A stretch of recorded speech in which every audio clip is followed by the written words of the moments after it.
Fox 35 investigates super fog. Back in March, 3 people died in 5 separate vehicle crashes on I-95, and they were all caused by that blinding fog. Fox 35 storm team meteorologist Brooks Garner investigates what went wrong. He joins us live right now. So, Brooks, you found a loophole that made preventing this situation pretty difficult. Yeah, that's right. A dark cloud looms over what may have been preventable if red tape hadn't held back the free flow of weather information from one agency to another that left drivers blindsided.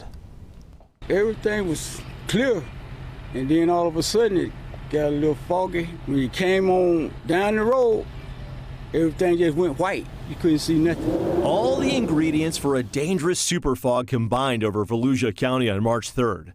Simply put, fog combined with smoke from a controlled burn to create a thick veil over the horizon. Drivers describe it as a blanket being thrown over their car, creating a massive chain reaction crash.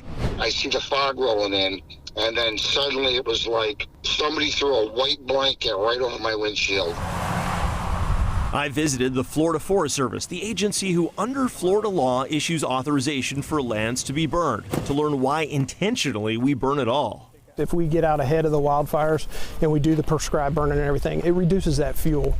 In a worst case scenario, if we decided one day to no longer allow controlled burns for whatever reason, what would happen in 5 or 6 years around Florida? The wildfire threat would go through the roof. The wildfire threat would be very high at that point.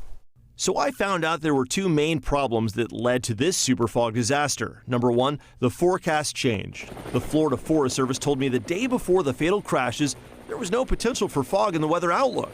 And they were right. We consult with the Weather Service every day, the National Weather Service every day. That's where we get our weather reports from.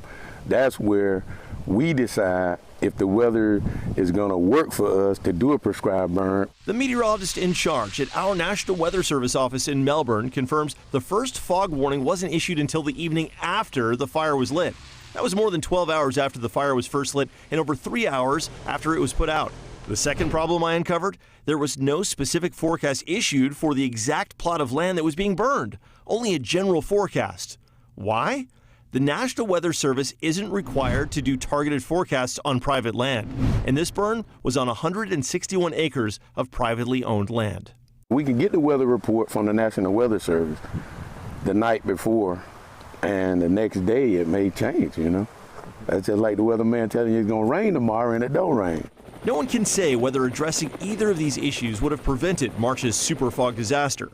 But with 23 people killed and over 100 injured on Florida roads in the past 22 years, all of the experts agree it's worth the time to clear the confusion. So how do you survive the super fog? Well, the easiest thing to say is don't drive in it, but what do you do if you're already stuck in it? After all, it comes up fast. First of all, don't panic. Don't stop in the road, just slowly decelerate. Nothing sudden. Florida Highway Patrol suggests you turn on your headlights. Keep on the low beams, and remember, no high beams when you're dealing with fog. Once your headlights are on, your taillights are activated. Now, if the fog is too thick and you want to pull off, stop as far away from the road as you can, almost on the side of the woods adjacent to the highway. Only then should you activate your flashers.